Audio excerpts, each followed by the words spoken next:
We do begin here with the West facing a significant fire risk this weekend, with dozens burning across 12 states. Melissa Don is in Los Angeles with the latest. Melissa, good morning.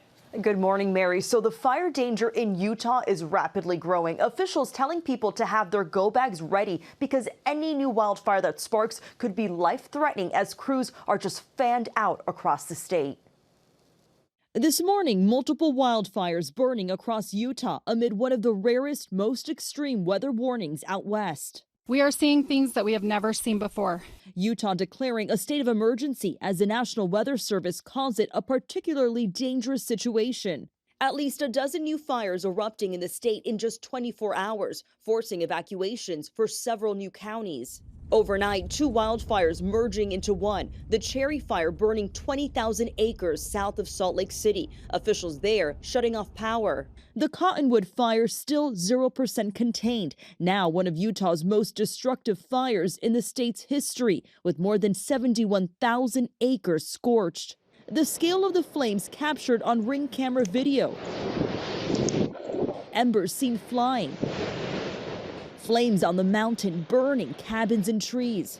Mark LeDuc watching the devastation unfold. The smoke cloud was getting bigger and bigger, and, just incredible, really, in a devastating and sad way to watch how fast that fire just all of a sudden appeared. This is all that is left of Trent Owens' home, where he, his wife, and their two children lived. It's really hard for my 8-year-old daughter.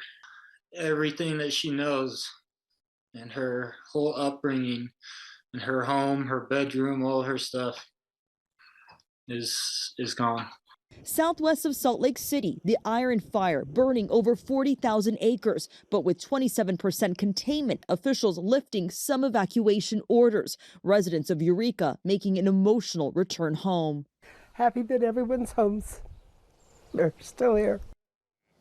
Now, on top of already battling these large, uncontrolled wildfires, Utah is dealing with just extremely dry vegetation, gusty winds, and we're talking about humidity levels down to 5%. So, Gio, this is making this all so dangerous for any new fire activity. It really is. And as you said, 11 million people there in the zone under threats. Melissa, thank you so much. We've got to watch that. Now to that dangerous heat, more on that critical fire, weather, and storm threats that are making their way across the country. Samara Theodore is here with the latest on that. Samara, good morning. Good morning, Gio. And it's not just Utah. There happens to be 6 states right now in the Southwest under a red flag warning. That's for everyone living in this pink color.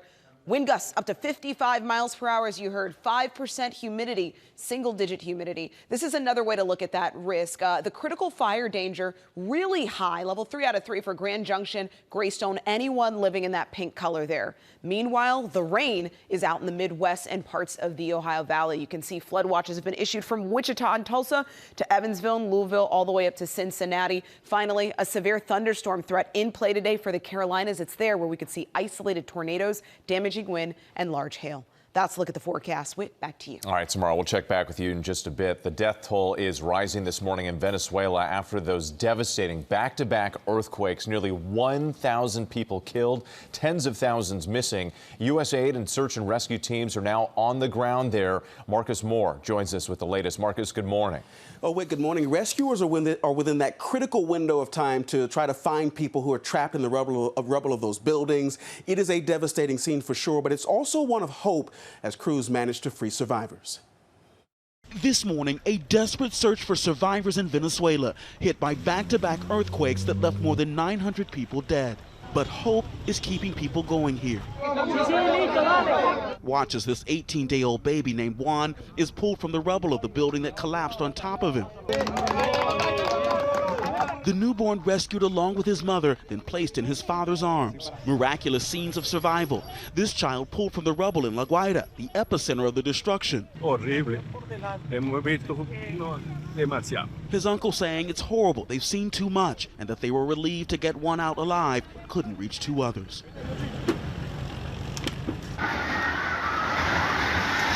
The back-to-back quakes flattening storied buildings like pancakes, leaving few pockets to survive. Firefighters were ready to leave this collapsed home when they heard barking and found this dog completely trapped. Rescuers giving him water and digging him out by hand. A UN official saying there are likely 50,000 unaccounted for as the death toll continues to rise. And this gut-wrenching post from Venezuelan soccer player Hector Quique Bello sharing his wife Andrea died in the quake trying to protect their daughter who was rescued. Bello writing, "How do I explain to your daughter that you lost your life to save hers?" As the humanitarian crisis grows, communities coming together to help. The earthquake has been just devastating, has been terrible. Genesis Garcia, a teacher from Louisiana, was on vacation with her family, now helping on the front lines, getting medicine, food, and baby formula to those in need. We just started getting organized in the city to collect the items that we need the most, to buy as much medicine as we can. And much needed aid starting to come in. The first shipment of equipment arriving to support the 2 specialized U.S. search and rescue teams. And those teams are going into one of the worst situations imaginable, having to get through piles of rubble in what is truly a race against time. And we now know that teams from 10 different countries are now mobilized to help Venezuela. Mary. The need there just so dire. Marcus, thank you. And now to the late-breaking developments in Iran. U.S. forces striking Iran in retaliation for an Iranian attack on a commercial ship in the Strait of Hormuz. ABC News senior White House correspondent Selena Wang joins us now. Selena, good morning. And good morning to you, Mary. Last night, the U.S. attacked Iran with strikes on missile and drone storage locations. The U.S. military says this was in retaliation to Iran firing on a cargo ship trying to cross the Strait of Hormuz just 24 hours earlier. President Trump called that attack a foolish violation of our ceasefire agreement. He claims Iran shot at least 4 attack drones at ships in the strait, with one of them hitting the upper deck of a large cargo ship and the U.S. knocking the other 3 down. Now, it's been just over a week since Trump signed that deal with Iran, and it's already been tested again and again. In that deal, Iran promises to reopen the strait, but instead, it's been trying to control it, warning ships they could be in danger if they pass the strait without Iran's permission. Iran also says it plans to charge ships a fee to pass, but the Trump administration says that's unacceptable. And here's the bigger picture in all of this. Before the war, 1/5 of the world's energy supply transited through the strait, but this latest incident, Geo, shows just how tough it's going to be for traffic to get back to normal levels. Yeah, it's remarkable to see the impact all of this has made. Selena Wang, thank you so much. Now to President Trump's former national security advisor pleading guilty to 1 count of illegally keeping national security information. John Bolton worked for Trump during his first term, but later became one of Trump's most vocal critics. Bolton entered his plea before a federal judge in Maryland. Sentencing is set now for October. He could go to prison for up to 5 years. Whit? Gio, now to the massive damage to an Ohio neighborhood after an explosion triggered by a gas leak. Faith Abube is here with the details. Faith, good morning. Yeah, good morning to you, Whit. The images are unbelievable, and we're just about to show them to you. It was a massive explosion that left nearly 24 homes damaged, 3 of them leveled to the ground, and even a day later, the debris was still smoldering. This morning, authorities outside Cleveland, Ohio, investigating this violent blast that rocked a suburban neighborhood and left 2 people injured. I hear the flames from here. Okay. And it's on fire. It's on fire. Oh my God, it's flames. It's roaring. The house is on fire. The force of the blast leveling 3 homes. It's an emergency. The house that backs up to me just blew up. Drone video showing the devastating aftermath, including burned out vehicles in the smoldering debris. At least 20 other houses also damaged, witnesses shaken. All of a sudden, I'm on the 2nd floor and all my windows blew out. I'm like, I just have to get out. So I have nothing. All I have is my phone and myself. Authorities say first responders were called to the area on Thursday after a gas leak. Crews were evacuating the residents when an explosion set off a chain reaction. In a statement, telecom infrastructure company Unity confirms to ABC News that their subcontractor was working in the area at the time of the blast and, quote, based on our initial findings, we believe this damage was the result of inaccurate markings of underground utilities by a third-party utility locating service. Meantime, investigators still urging people to stay away from the damaged area. There's damage not just controlled to this neighborhood, but on a street on either side, and sometimes 2 streets over. The concussion of the blast has taken out windows, siding, the soffits, some lights, doors. You see garage doors pushed in, and that was from the pressure from the blast. It's just wild to see those images. Remarkably, though, no deaths were reported, and the 2 injuries were minor. At this time, officials do say they're still investigating what ignited that spark that led to the explosion. Yes, so many questions there. Definitely. Okay, thank you. And this morning, terrifying images out of Beijing that some viewers may find disturbing. Videos circulating online show the aftermath of a small plane crash into the city's tallest skyscraper. Parts of the plane can be seen falling from the side of the building. A fire igniting on the ground by the entrance to the tower. Chinese authorities say that only the pilot was on board the aircraft and was killed in the crash. 13 were injured in the building and on the ground. It did not identify the pilot's motive. All videos, images, and posts related to the incident have been removed from the internet in China. Gio. Okay, Mary. Also this morning, the Federal Aviation Administration is investigating a viral video posted on X. Take a look at this. It apparently shows a Boeing 777 making a very low pass at an airport in central Texas.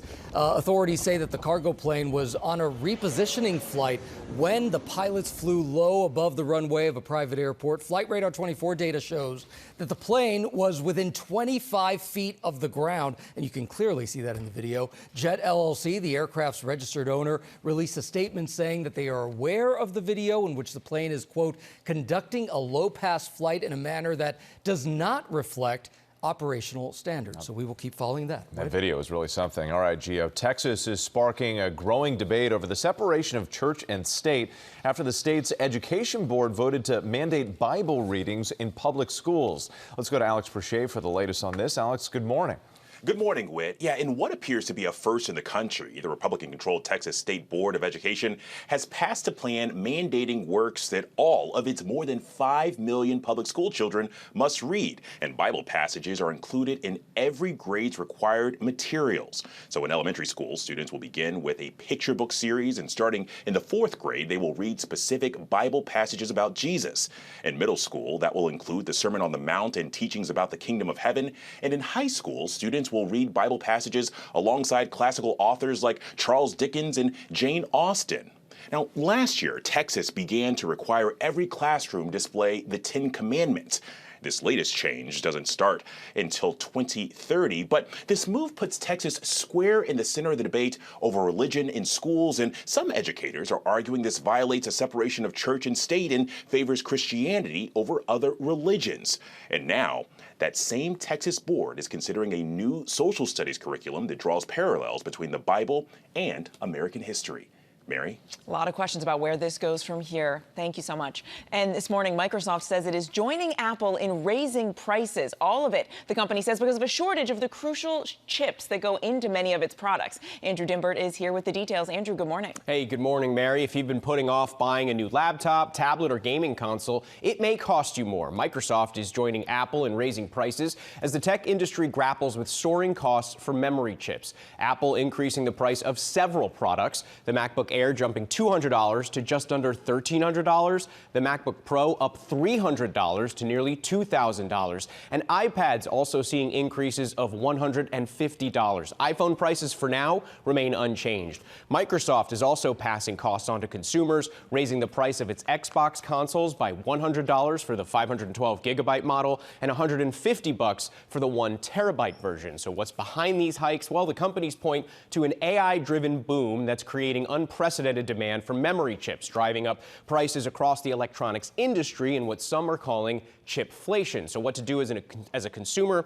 Keep a special eye out this year during Black Friday. Yes, it's June. We're already talking about Black Friday because any discounts on electronics, that'll be one of the best opportunities for shoppers hoping to offset those prices. It's unbelievable, Andrew. Those prices are a lot more. And people who are back to school shopping for their kids and everything, that's right. They can't wait till Black Friday. That's so right. It's happening now. Especially for those iPads. All right. Thank you so much, Andrew. All right. Turning now to Wimbledon. Some big possibilities ahead for U.S. players as action gets underway. Morgan Norwood is here with a preview. Good morning, Morgan. Plus Serena. Everybody's so excited about this. So excited. Good morning. Wimbledon is serving up quite the opening act this year. I mean, we've got a Legends return, a chase for history, and at this point, a tournament that feels wide open. This morning, the grass courts of Wimbledon are ready for play. With 2 weeks of tennis, tradition, and a new generation of talent taking center court. And this year, a surge of American star power. Taylor Fritz and Frances Tiafoe arrive in London riding a wave of momentum after strong showings on grass, while French Open champion Coco Gauff is looking for a Wimbledon run. But the story everyone will be watching, the return of Serena Williams, the 23-time Grand Slam champion and 7-time Wimbledon winner, coming out of retirement to compete at the All England Club for the first time since 2022. Former Grand Slam winner Caroline Wozniacki weighing in on her friend's return. It's going to be different. She's going to, not having had played singles matches in a very long time, it's going to be different reaction for her body. But at the same time, if anyone can do it, Serena can. At 44 years old, Serena is back playing both singles and doubles, reuniting with sister Venus on the very courts where they built their legacy. And looking for her first Wimbledon title, world number 1 Aryna Sabalenka, who enters as the betting favorite. And on the men's side, defending champion Jannik Sinner returns as the world number 1, looking to bounce back after a stunning French Open exit. But another legend is still chasing history. Novak Djokovic arrives in London seeking a record 25th Grand Slam title. Maggie Rulli caught up with the 24-time major champion on Wimbledon's famous grass courts. It never fades. The love for the game will, stay, I'm sure will stay till the rest of my life. This tournament is, definitely one of the biggest reasons why I keep on going. When I was 7, I was constructing this Wimbledon trophy in my room out of the improvised materials that I could find. So that's how much it really means to me, and I could, feel the history and tradition every time I step out on these courts. And listen to this. When Maggie asked Djokovic who he would like to see across the net in the final, he didn't really hesitate. He said world number 1 Jannik Sinner. Of course, we're going to see if that prediction plays out when Wimbledon gets underway. You can see the first round starting this Monday at 6 a.m. Eastern on ESPN and Disney+. Lots of action. Oh, I can't here. wait. Yes. Can't wait for Serena, though. You're so good. All right. Thank you so much, Morgan.